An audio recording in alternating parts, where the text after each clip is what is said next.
This video, we are going to discuss what is a moment generating function, what are its properties, and a couple of examples.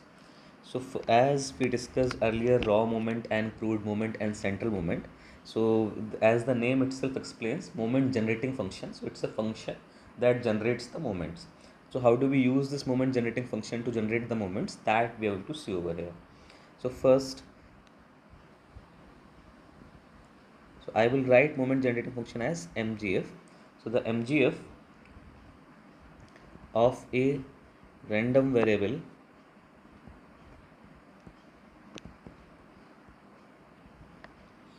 x about a point B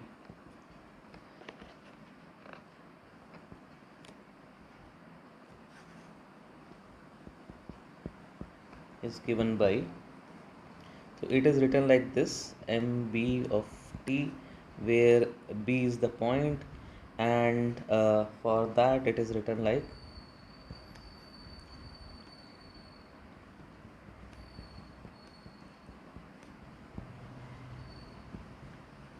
so that's all. This is how it is written. Some books, because in some books they will use like capital brackets for the expectation operator, and therefore I am rewriting it. For some books they will use it like this, but that is only notation because many books will use small brackets itself. So that is the idea over here. Now that is moment generating function. Now how do we write this moment generating function for discrete and continuous probability density functions or probability distributions? So that we are going to see over here. So for discrete first, that is, as we have written earlier also in previous videos,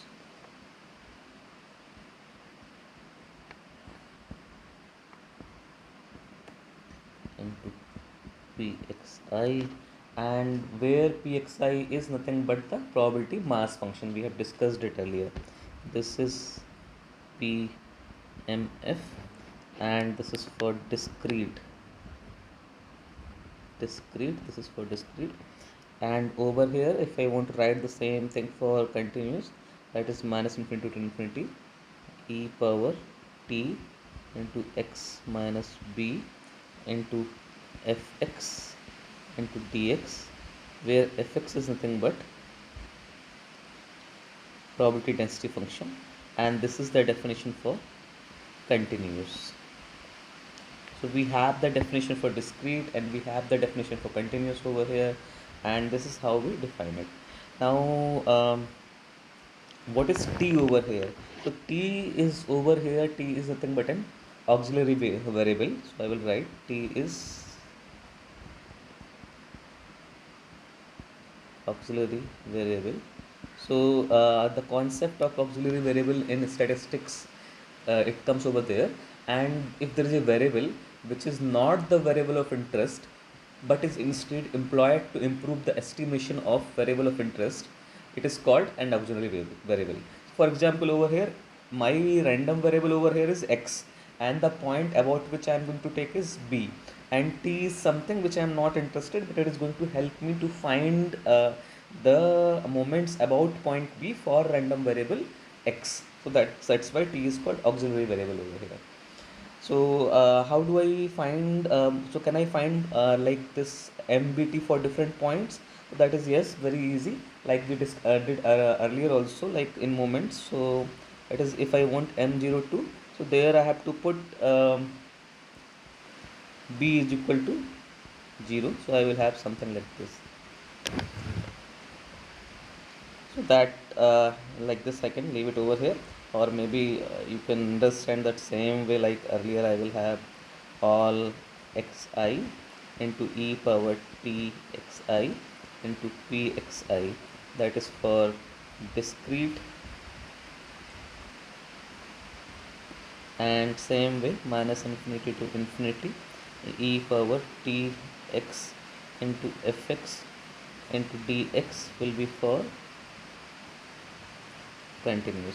So now you can compare, if you compare MBT over here, so this is MBT over here and this is M0T over here, if you compare these two, you can easily see that there is a relationship between these two, and the relationship is simple.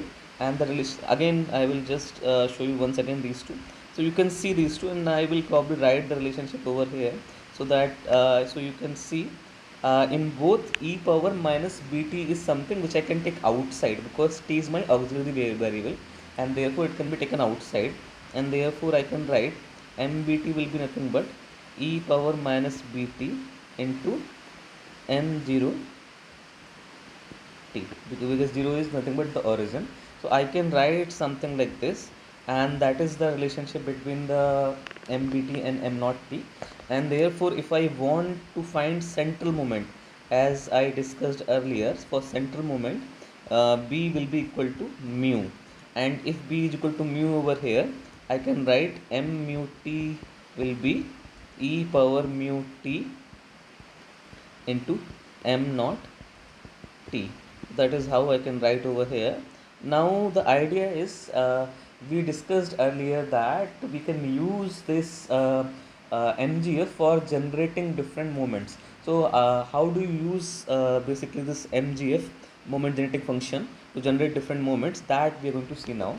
So if we simply differentiate this, so you can see over here, this is my mbt over here, and if I differentiate it with respect to auxiliary variable t, then I will get the different so for example, if I do d by dt and then mb of t, then what I'm going to get over here, that is nothing but d by dt into e of e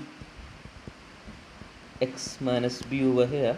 Now again I'm going to use a property over here which I'm not deriving, but you can see for its proof, and you'll find its proof is based on whatever we discussed earlier, that ea plus b is equal to ea plus eb, and from the first principle of derivation. And over here I'm not deriving the proof of it, so that is like this, I can write over here. This is the property which I am going to use now, and with that property I'm going to solve it. So if I do that, I have to differentiate that e power t into x minus b with respect to t, and that will be x minus b into e power t to x minus b, because x minus b is nothing but constant as far as t is concerned. So this is what I will get. So this is my d by t, d by dt into mbt. Sometime this is sometime in many books, if you see that it will be referred by phi t also, otherwise you can leave it like this.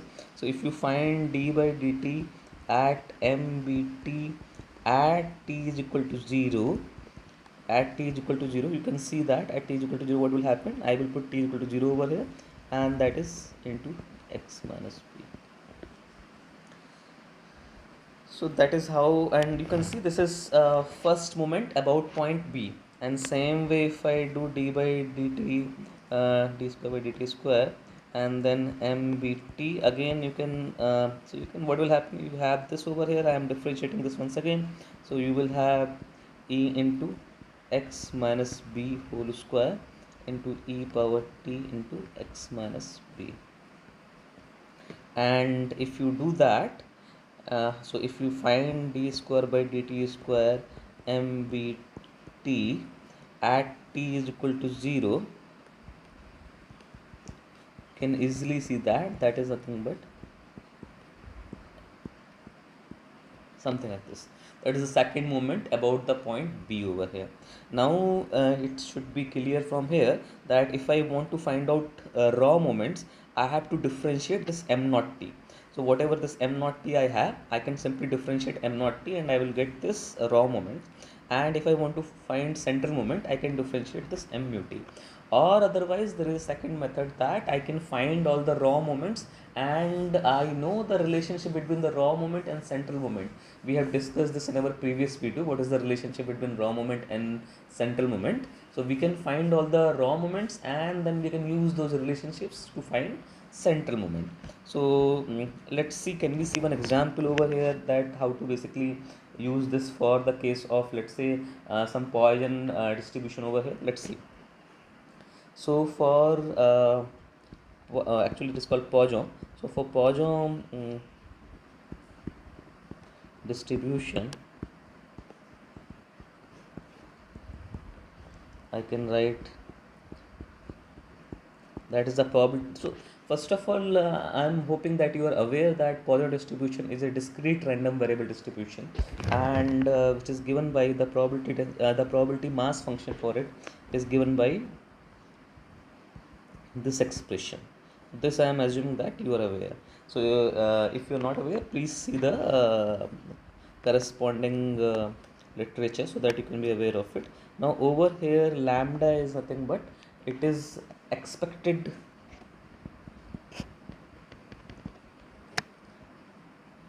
rate of occurrence, and let me write, instead of rt, let me write r into time. So because I have already taken t as a auxiliary variable, so I don't want to confuse you, and r is rate of events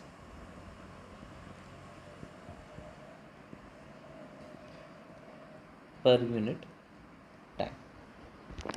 So this is my this is my px comma lambda, and if I want let's say I want m0t, because I want to find out the raw moments, so that's what I will do over here. So I have to do e power etx over here, that is what I'm after. And that so you can see the definition over here. I have written the definition.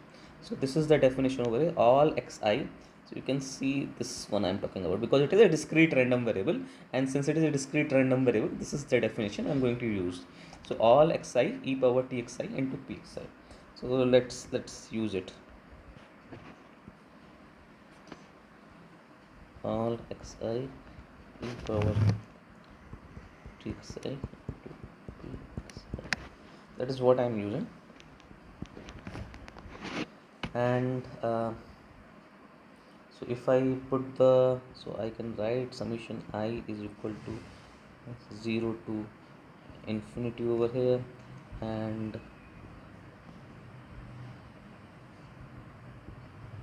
so xi is taking the value I, because number of events can be either 0 or it can be 1, it can be only integer, because number of events cannot be 5.4 events or 5.6 events or 7.9 events, because we are dealing with Poisson distribution.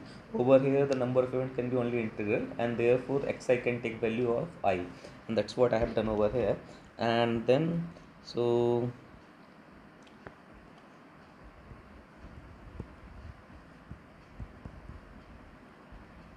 this is what I am going to get.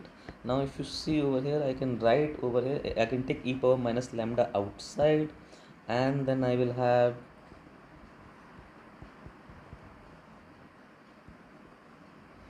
lambda e t whole power I, and divide by I factorial. Now you see, whatever expression you have after the summation sign, I if that can be written as like this.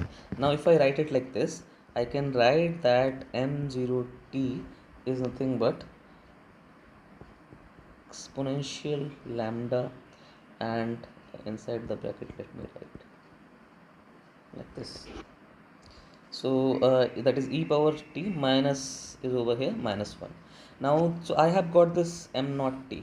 So how do you find what is the use? As I mentioned earlier, I can basically find the raw moments if I differentiate this. So how do I find the raw moments over here? So let's have a look over there how to find raw moments. So for that I have to differentiate. So d by dt m naught t, and that is going to be my mu1 dash. So as per the notation of the whatever we used in last video. So if I want to differentiate it, it is very simple. You can see how you will differentiate it. So you will have, first you have exponential power lambda into, okay, that is nothing but, this is nothing but, in case this is can be written like this also, right? So this is what I'm differentiating now. So if I differentiate it, the first term I'm going to get is over here is e power lambda, same thing. So that is, and then I will differentiate whatever is in power, and that will give me, okay. So so actually if I I should not write this like this because that is only at t is equal to 0. So initially what I'm doing, I'm only finding the differentiations. Now if I further differentiate it, what I'm going to get is, so you can look at the differentiation term once by yourself to make sure whether you are getting the same whatever I'm writing over here.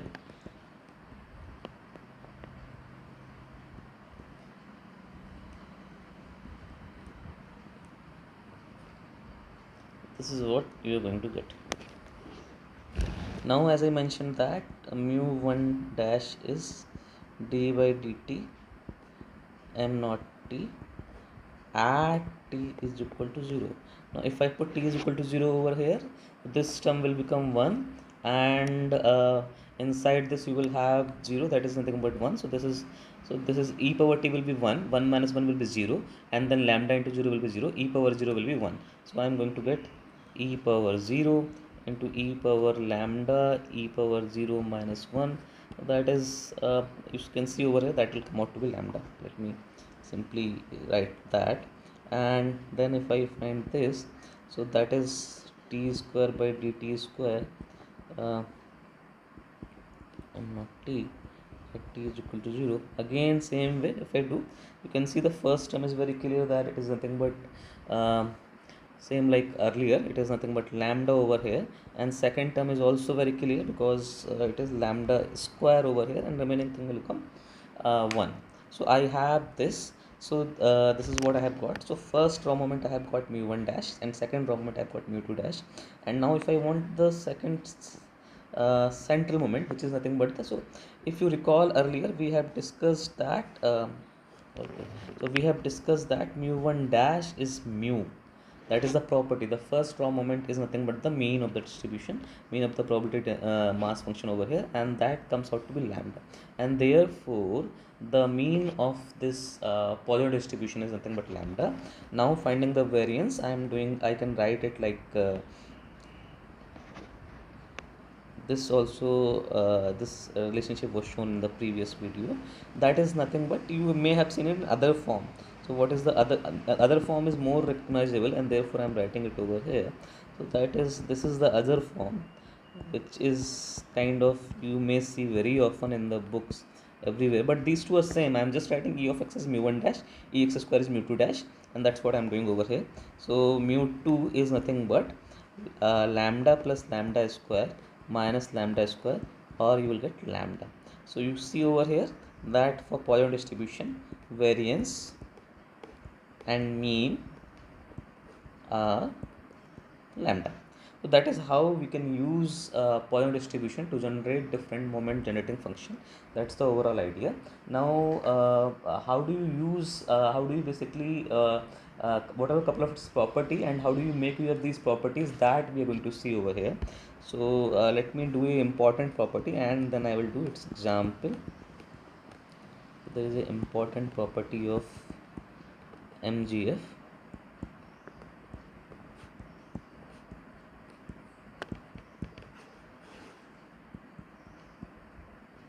What is this important property? So let me write so that it retains with you. The MGF of the sum of the independent random variables is the product of their individual enclaves.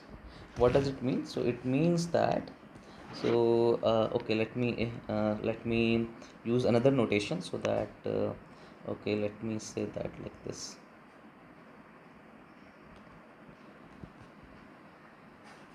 So this is phi x plus yt because now I want to refer to the random variables also, and therefore I'm using this, which basically says that this phi of t is nothing but moment generating function, and that is in terms of variable, that is for x plus phi. So that can be given as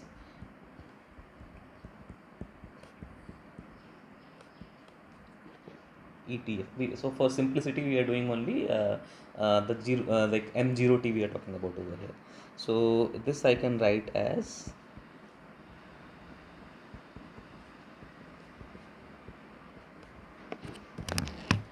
and I'm using a property which again I'm not proving over here. So this property over here which I'm using is E of xy is Ex into Ey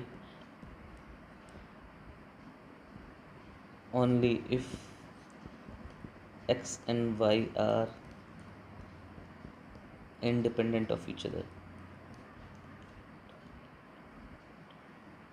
Let me write independent random variables. So that this property I'm going to use over here. So you can see I have e power tx into e power ty over here. So then, okay, this, let me not write this multiplication sign, because some of you may get confused with the like x. That's why I'm not writing it. So then I will use the property as I mentioned. Then I will have e power tx into e power ty, and that is because we have written in terms of phi. So let me write the same thing, because I want to indicate the random variable also over here. So that is this I can do. So I can say that, and this is the property which we are talking about. This property sometimes comes handy in proving many things, and so as I mentioned earlier, I will take an example over here. So there is a corollary of Poisson distribution. It says that sum of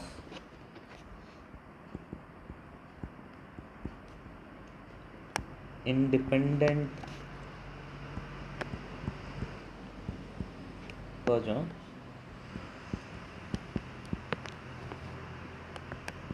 is also a random variable.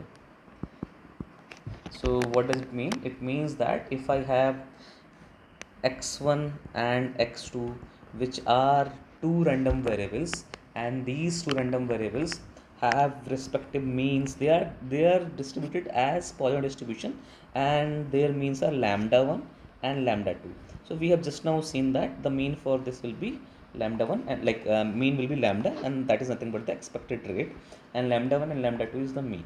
So if I want, so if I want MGF of x1 plus x2, then I can write E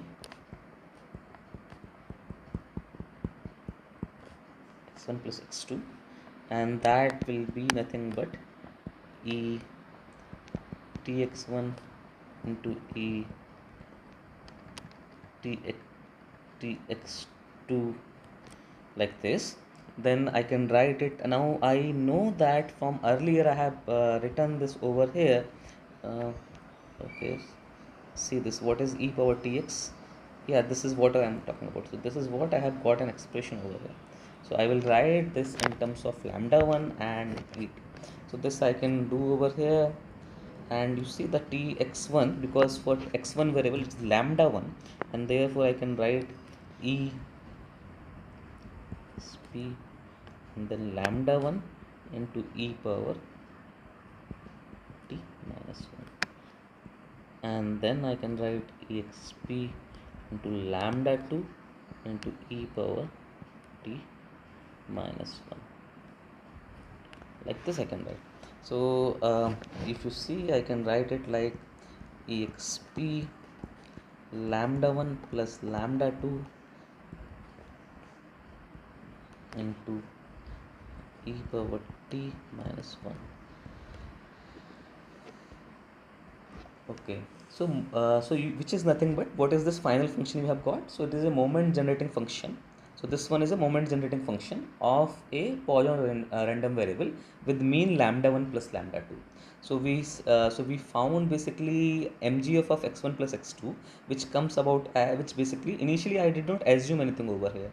You see, I didn't assume that x1 plus x2 has a Poisson random distribution over here. But the final expression what we get, that is the moment generating function of a Poisson random variable with mean lambda 1 plus lambda 2, and therefore x1 plus x2 will be basically follows a random. So I can write from here that therefore x1 plus x2 follows Poisson random variable with mean lambda 1 plus lambda 2. Now let me mention here very clearly so that you are not get confused later. So moment generating function uniquely determines the distribution. So if you have there is a one-to-one correspondence. So the idea is between the moment generating function and distribution function of a random variable you have a one-to-one correspondence, and therefore I can write it because I got moment generating function in this particular form, and therefore it has to be Poisson random variable with mean lambda 1 plus lambda 2. That's the idea. So I hope it clears the idea about moment generating function and its properties and how to basically a couple of its example. That's what we have covered in this video.